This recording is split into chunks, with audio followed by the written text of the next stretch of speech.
20 years ago, when peace reigned in Edo, formerly known as the land of the samurai, aliens arrived and gradually changed the country. These extraterrestrial beings became known to humans as amantos. A few years ago, the amantos tried to exterminate humanity in a war called Joi. It was then that the famous Juishishi emerged, a group of samurai that aimed to expel the aliens from their lands. However, most of the members of this group were eliminated. Afraid of the samurai reappearance, the amantos forbade the use of swords, and in order not to be destroyed, humans had to submit to them. Shinpachi is one of the samurai who ended up losing his job and had to get a job at a restaurant to survive. The problem is that the boy is extremely clumsy and barely knew how to use the cash register. His boss orders him to go serve milk to the tigers who were sitting at the table, but one of them knocks Shinpachi down and still blames him for spilling the drink on his clothes. When the boy tries to clean it, the alien throws him away, arousing the fury of Gintoki, another samurai who was at the next table. The man kicks the beast in the chest and knocks it down. His colleague soon realizes that the guy is a samurai and accuses him of violating the sword ban law. However, Jin claims that it's just a wooden sword, which was more than enough to defeat them. Before leaving, he wishes Shinpachi good luck. The boy soon recognizes that man and remembers that Jin was greatly feared by the amantos during the Joi War. Sometime later, the two become friends and, together with Kagura, earn a living through small freelance jobs. This time, the trio must find a rare beetle whose reward is worth a lot of money. While searching the forest, they find Kondo, current leader of the Shinsengumi, covered in honey and standing like a statue. According to him, that was his strategy to attract the beetle. After a few minutes of arguing about that stupid plan, they decide to ignore it and go on with their mission.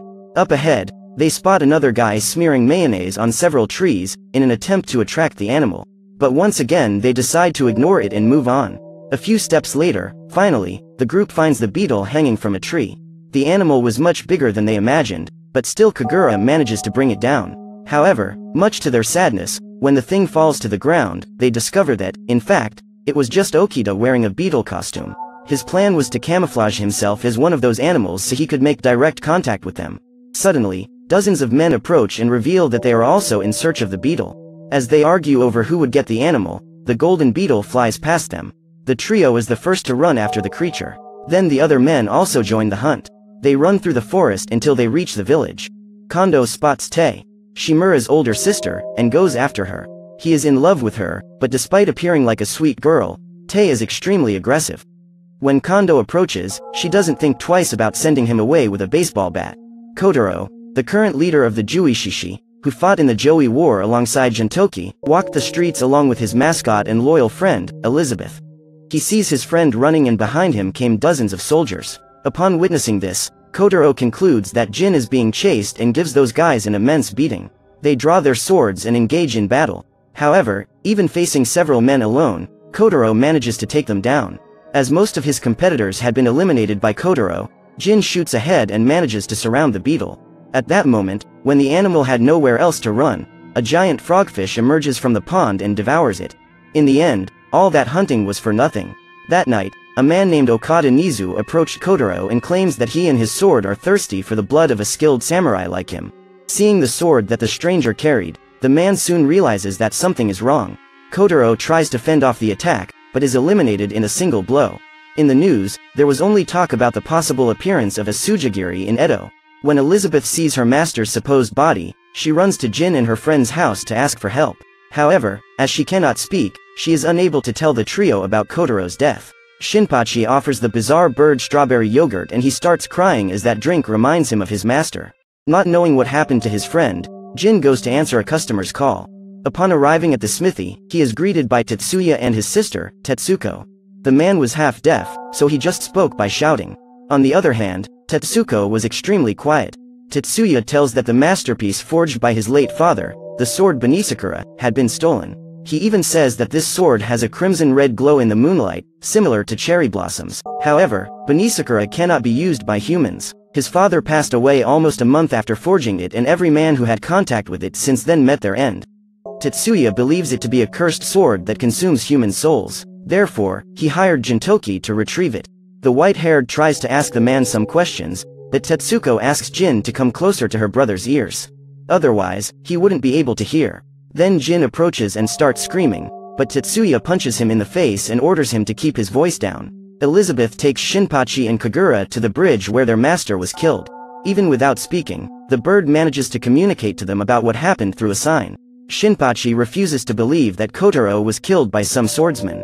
But when Elizabeth shows her master's bag smeared with blood, Kagura asks Sadaharu, her mascot, to locate Kotaro by scent. The alien says it might be too late now and Shinpachi punches her in the face. Then he rushes in to attack her. The boy gets out of control just imagining that the current leader of the Juishishi may have lost the battle against a Sujigiri. At that moment, while listening to a lecture from Shinpachi, the bird's beak opens and bloodshot eyes are revealed. A voice comes out of that costume and orders the boy to release her, if he doesn't want to be torn apart. Shinpachi walks away and asks for forgiveness. At that moment, Kagura approaches and informs him that he will accompany Sadaharu in the search for Kotaro. She also asks the boy to go look for the Sujigiri along with Elizabeth. After leaving the smithy, Jin meets Okita, who informs him of the swordsman who was killing people around town. The boy says that his sword has a crimson glow and Gintoki soon realizes that this might be the sword that had been stolen from his client.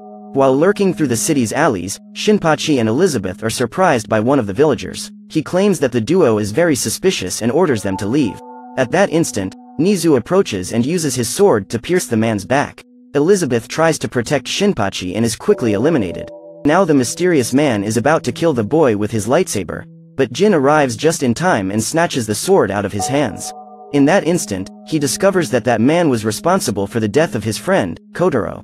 A brutal battle ensues and Nizu uses the power of his sword to eliminate the white-haired who, to make matters worse, used a wooden sword to defend himself. The man knocks him under the bridge. But still, Jin doesn't give up. He continues the battle until his abdomen is pierced by the cursed sword. Seeing his friend in trouble, Shinpachi musters up the courage to act and rips the man's arm off in a single blow.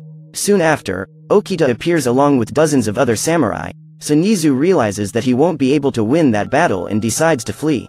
Now that the threat is gone, Shinpachi and Okita can take Jin to the hospital. He has a serious injury and his life is at risk.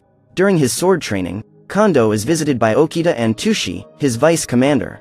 They inform him that Takasugi Shinsuke, the most powerful and dangerous man in the Joi War, has returned to Edo as Nizu's ally. Joining them as Matako Kojima and Takeshi Henpeita. The group had formed with the aim of reviving Kiheitai, an extremist Juishishi group. His plan was to organize a highly skilled armed group and start a rebellion. While walking through the streets of Edo, Kagura and Sadaharu find an abandoned ship. The girl asks the dog to go in search of Jin while she investigates the vessel. There, she finds a man standing on the pier playing an instrument. Kagura comes up behind him and points the umbrella towards him. The girl threatens to blow his head off if he doesn't show her the ship. However, as soon as the man turns to her, Kagura realizes that he is dangerous. Suddenly, a gunfight breaks out and the red-haired girl has to dodge the bullets. The shooter was none other than Mataka, one of Nizu's allies. Kagura hides and manages to surprise the woman. Now both are ready to shoot, with their weapons pointed at each other. But Kagura manages to distract her opponent and lands a kick hard enough to knock her out. While trying to escape, the girl is surrounded by dozens of samurai. However, none of them are a match for her. With her umbrella, Kagura manages to knock them all down, but ends up being shot in the back. Mataka is determined to eliminate her, but the girl is still alive and, even injured, does not intend to surrender. She shoots the samurai and runs away, until she reaches a secret room.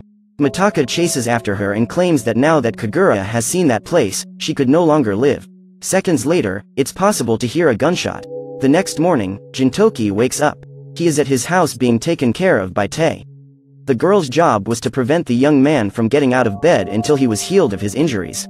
Jin tries to get up to go after Shinpachi and Kagura, but Tae quickly uses her naginata to stop him. Meanwhile, Shinpachi is on the streets looking for Kagura and finds Sadaharu. The dog guides the boy to the ship and he understands that his friend is inside. When he tries to get in to save her, he ends up being chased away by one of the samurai that prowled the place. Shinpachi then decides to come up with a new plan to get to the ship.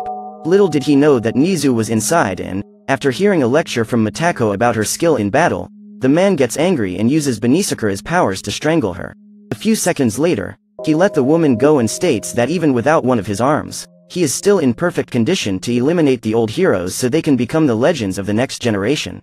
At Gintoki's house, the doorbell rings and Tae goes to answer it. Surprisingly, the one at the door is Tetsuko. Hearing the girl's voice, Jin stands up and asks her to come in.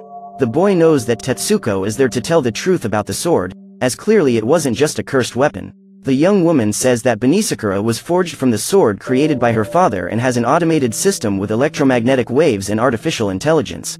Benisakura is a parasite that uses the user's body as a host.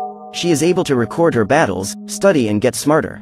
Ultimately, Tetsuko enlists Jin's help to stop her brother, as he plans to use the sword's powers to destroy Edo. Tetsuya had asked for the boy's help just so that Benisakura could increase its skills by fighting him. The truth is that mighty sword had been forged by Tetsuya, in an attempt to surpass his father. Despite not agreeing with her brother's actions, Tetsuko cannot stop him alone. So she went to Gintoki's house to ask for help. However, the boy refuses to help her. He can't forgive the girl for not saying anything before he and his friends were hurt. Back on the ship, even after being shot, Kagura is still alive and better than ever. Even though she is being held prisoner, the girl is about to run out of the ship's food supply.